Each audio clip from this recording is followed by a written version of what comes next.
తెలంగాణ ప్రభుత్వం సీమాంధ్ర నేతల చెప్పు చేతల్లో ఉంటుంది అన్న విధంగా ఇప్పుడు కోమటిరెడ్డి రాజగోపాల్ రెడ్డి సంచలనమైనటువంటి వ్యాఖ్యలు చేశాడు. ఇంతకుముందు ఏమొచ్చేసి ఇందిరమ్మ ఇళ్ల మీద సంచలనమైనటువంటి వ్యాఖ్యలు చేశాడు.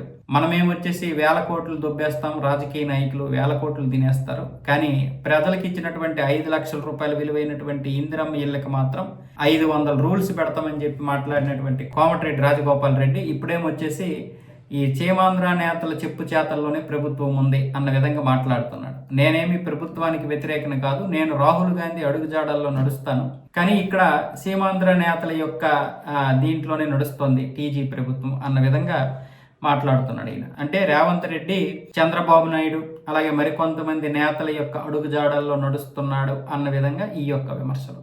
అయితే వాస్తవంగా చెప్పాలంటే ఈయనకి మంత్రి పదవి రాలేదని చెప్పి ఈ విధంగా అల్లరపాలు చేస్తున్నాడు తప్ప ఇంకోటి ఏమీ లేదు అని చెప్పి మరికొంతమంది నేతలు కూడా విమర్శిస్తున్నారు. అదే కాంగ్రెస్లో ఉన్నటువంటి వారే.